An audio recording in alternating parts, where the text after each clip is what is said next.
be on the Democratic side.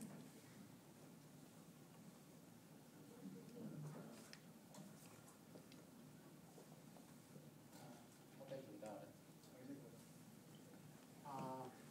Stanley Works, I think, already is subsection out most of the stuff, and there's not much left of a Stanley Works besides the one on Myrtle Street.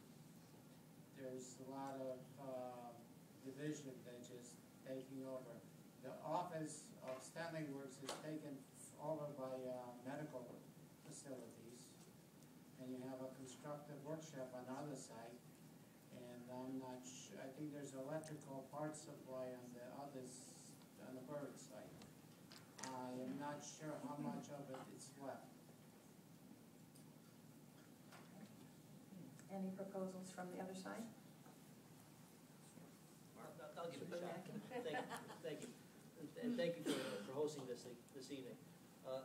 I think if you look to government for all the solutions to the problems, you're going to see failure. And I don't think it's incumbent upon the local government to say what we're going to do with private property if and when Stanley Works would allow us to take it over. We saw what the fiasco was with Fafner.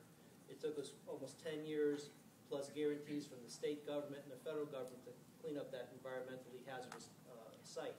What we definitely have to do is, if we do get the properties, to remediate it, which would be tens of millions of dollars to do that. Number two, we definitely need private investment to come in. As the mayor had talked about, we're not looking to put up government centers in downtown New Britain. We're looking for private investment to come in that would be able to invest in our community, to put things back on the grand list. We want the same thing to happen at Pinnacle Heights. We want to make sure that private investment comes in. And we want to make sure that people come in to provide jobs and provide a growth in the grand list. So we have to make sure that we still have the private investment. I think the role of government, whether it's at the local level or at the state level, is basically to back off of business.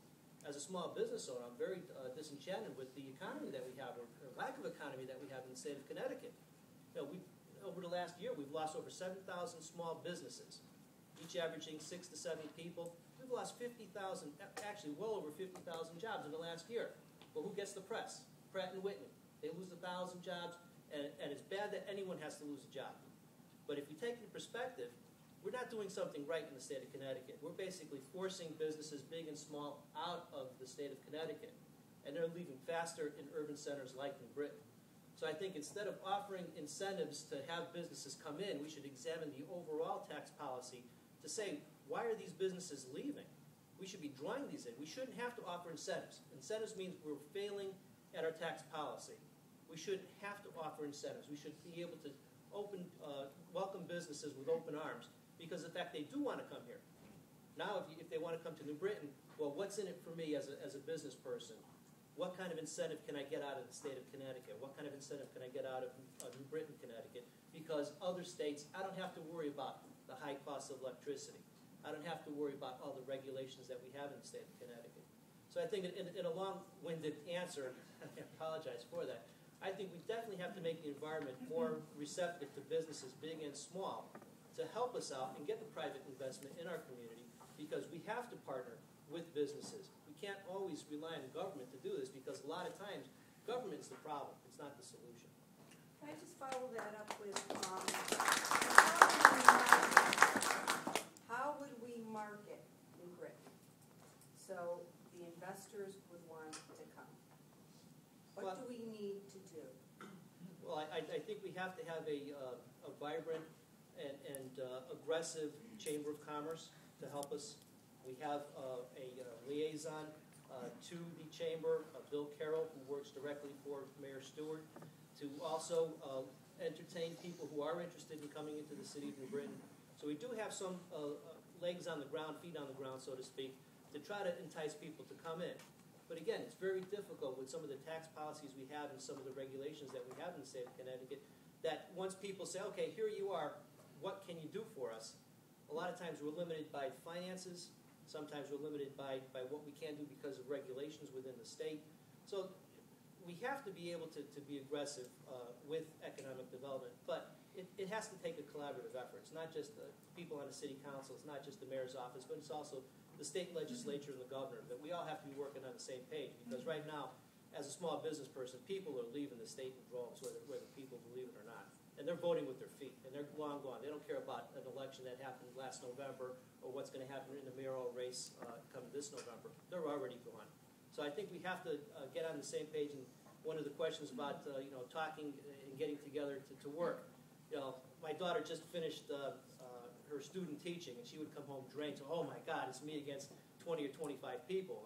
As one of the two Republican aldermen on the council, sometimes I come dragging home after a council meeting and say, well, I'm only 2 of 13. So, I know how that feels every now and then. So, even though we do have a political system set up, we do have to work together. It's not just at the local level; it's also at the state level. Because New Britain was a great industrial city at one time, and we saw that leave over time.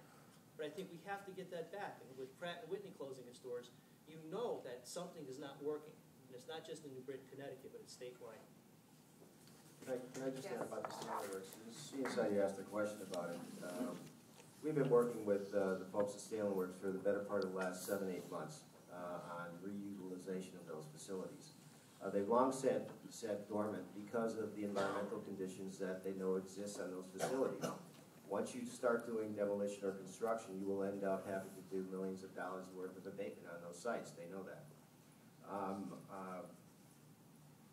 We don't make these things public, everybody we talk to in the city of New Britain, because unfortunately there's a lot of secrecy involved with companies moving and making all these issues public.